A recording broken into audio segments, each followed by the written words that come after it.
মাত্র ৬০ থেকে ৭০টি শব্দ থেকে পবিত্র কোরআনের ৫০% শব্দ গঠিত হয়েছে। আমরা যদি মৌলিক শব্দের হিসাব করি তাহলে পবিত্র কোরআনের শব্দ সংখ্যা ৪,৮০০+ বা ৫,০০০-এর কাছাকাছি। আমাদের এই বেসিক কোরআনিক আরবিক কোর্সে আমরা আয়োজন করেছি ৪০০ শব্দ থেকে আপনি পবিত্র কোরআনের ৮৫% শব্দের অর্থ এবং ব্যবহার শিখতে পারবেন। মাত্র ২৫টি ক্লাসে ৪০০ শব্দের পাশাপাশি কোরআনের বেসিক কিছু আরবি গ্রামারের বেসিক কিছু নিয়ম শেখার মাধ্যমে পবিত্র কোরআন বুঝে বুঝে পড়ার যোগ্যতা অর্জন করার এই আয়োজনটি আপনার জন্য করেছি। আসসালামু আলাইকুম ওয়া রাহমাতুল্লাহি ওয়া বারাকাতুহু। চাকরির কারণে কিংবা অর্থনৈতিক প্রয়োজনে আমরা অনেকেই নানান বিদেশি ভাষা শিখে থাকি, কিন্তু দুর্ভাগ্যজনক বাস্তবতা হচ্ছে আমরা বাংলাদেশের মুসলিমগণ পবিত্র কোরআনের ভাষা আরবি শেখার ক্ষেত্রে খুবই উদাসীন। আমরা মনে করি আরবি শেখা, কোরআন বুঝে পড়া অনেক কষ্টের একটা ব্যাপার, অথচ আল্লাহ তাআলা পবিত্র কোরআনে বলেছেন, আমি কোরআনকে উপদেশ গ্রহণের জন্য সহজ করে দিয়েছি। আমরা জানি একটা গ্রন্থ থেকে উপদেশ গ্রহণ করতে হলে সেই গ্রন্থটি অবশ্যই বুঝে পড়তে হবে। তার মানে হচ্ছে আল্লাহ তাআলা আমাদের জন্য কোরআন বুঝে পড়াটা সহজ করে দিয়েছেন, কোরআন বুঝতে পারার যোগ্যতা অর্জন করাটা সহজ করে দিয়েছেন, আরবি শেখাটা আমাদের জন্য সহজ করে দিয়েছেন। আমরা যদি পবিত্র কোরআনের শব্দ সংখ্যা হিসাব করি তাহলে পবিত্র কোরআনে ৭৭,০০০-এর বেশি কিছু শব্দ রয়েছে, কিন্তু রিপিটেশন শব্দগুলো যদি বাদ দিই, অর্থাৎ পুনরাবৃত্ত শব্দগুলো যদি বাদ দিই, তাহলে সংখ্যাটা দাঁড়াবে ১৭,০০০+।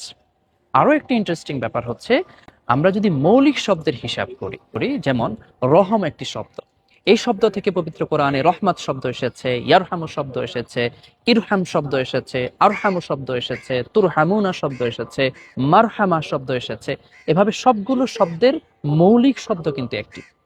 এভাবে যদি মৌলিক শব্দের হিসাব করি তাহলে পবিত্র কোরআনের শব্দ সংখ্যা ৪,৮০০+ বা ৫,০০০-এর কাছাকাছি। আরও একটি মজার ব্যাপার হচ্ছে, আমরা হিসেব করে দেখেছি মাত্র ৬০ থেকে ৭০টি শব্দ থেকে পবিত্র কোরআনের ৫০% শব্দ গঠিত হয়েছে। তার মানে ৫০% শব্দ আপনার শেখা হবে যদি আপনি ৬০ থেকে ৭০টি শব্দ শিখতে পারেন। এছাড়াও আমরা আমাদের এই বেসিক কোরআনিক আরবিক কোর্সে আমরা আয়োজন করেছি ৪০০ শব্দ থেকে আপনি পবিত্র কোরআনের ৮৫% শব্দের অর্থ এবং ব্যবহার শিখতে পারবেন। প্রশ্ন হচ্ছে, শুধু শব্দের অর্থ শিখলেই কি আমরা কোরআনের বাক্যের অর্থ বুঝতে পারবো? না, সকল ক্ষেত্রে সেটি সম্ভব হবে না। এ কারণে আরবি গ্রামারের বেসিক কিছু নিয়ম আমাদেরকে শিখতে হবে। যেমন উদাহরণস্বরূপ যদি কোরআনের একটি বাক্যাংশ বলি যে আল্লাহ তাআলা বলেছেন, ওয়ামাই ইয়ালআনিল্লাহু, যে আল্লাহ যাকে লানত করেছেন, ফালান তাজিদা লাহু নাসিরা, তার জন্য কোনো সাহায্যকারী তুমি পাবে না। এই বাক্যাংশে আমরা যদি আল্লাহ শব্দের পেশের পরিবর্তে যদি জবর দিয়ে পড়ি, ওমাই ইয়ালআনিল্লাহ যদি বলি, তাহলে অর্থ হচ্ছে আল্লাহকে যে লানত করেছে। তাহলে একটি পেশ কিংবা জবরের পার্থক্যের কারণে পুরো বাক্যের অর্থের পার্থক্য হয়ে যাচ্ছে। আমরা আমাদের বেসিক কোরআনিক আরবিক কোর্সে মাত্র 25টি ক্লাসে ৪০০ শব্দের পাশাপাশি কোরআনের বেসিক কিছু আরবি গ্রামারের বেসিক কিছু নিয়ম শেখার মাধ্যমে পবিত্র কোরআন বুঝে বুঝে পড়ার যোগ্যতা অর্জন করার এই আয়োজনটি আপনার জন্য করেছি।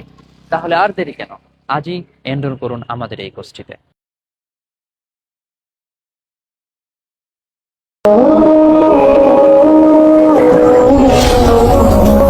পাথেয় একাডেমি, দুই জীবনের পাথেয়।